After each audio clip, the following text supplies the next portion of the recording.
Mater, without the tuh. He returns with Lightning McQueen and the rest of the gang in the highly anticipated sequel to the 2006 worldwide smash hit from Disney and Pixar. Hello there everyone, I'm movie critic Nick Yacobucci here as always for RealScreenReviews.com, and our next movie review is Cars 2. Now this sequel and summer tentpole opened around the world on Friday, June 24th, 2011, and it reunites the voice talents of Owen Wilson and Larry the Cable Guy. And joining them this time around are Academy Award winner Michael Caine, Bruce Campbell, Joe Mantegna, and Jason Isaacs. Cars 2 comes to us from directors Brad Lewis and the legendary John Lasseter, who has been responsible for bringing us everything from Pixar, and that would include the studio itself. Now together they team up to take the new models and existing favorites of everyone's lovable automobiles to new heights, and along the way, do they top the original as previously done in the Toy Story franchise? Well, we'll soon see. Now our tale sees us this time with Mater following his best buddy Lightning McQueen overseas to an international race that will pit number 95 against the world's fastest rides. As Lightning does everything he can to maintain the pole, his best friend Mater will get caught up into a ring of international espionage that can shake governments to their very core. This all comes about due to the intervention of Finn McMissile, a British super spy that is a master in everything that is James Bond.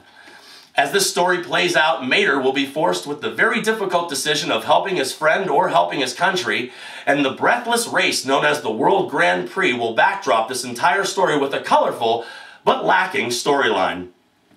Well, people, I never thought that I would say this, but Cars 2 is really nothing but a stalled clunker. The first and biggest problem is when you look at the track record of Disney and Pixar.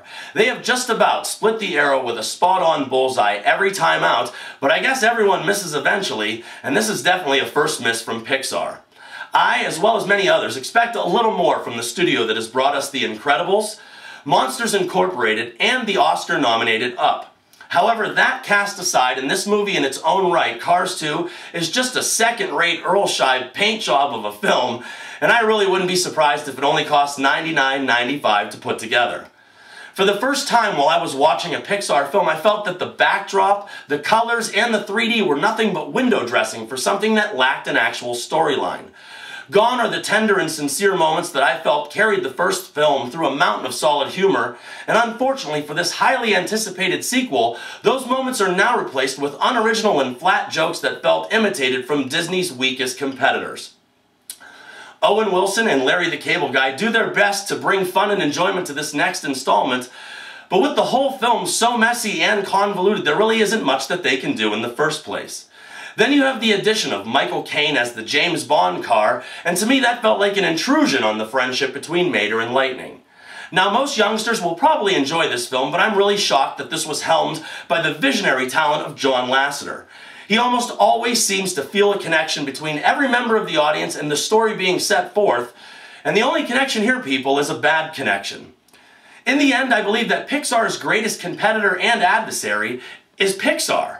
As I said in my review for Toy Story 3, they continuously raise the bar and set the standard, and that means that they themselves must attain that goal each time out. This is what I would deem diet Pixar. That's when the animation is superb and stands out, but what they have taught us since 1995 is that means absolutely nothing without the anchor of a character-driven story, otherwise it might as well be a Monet painting on the wall. At 1 hour and 53 minutes, Cars 2 is a film even my 8- and 5-year-old nephews thought was just okay, and that, people, just has to speak volumes.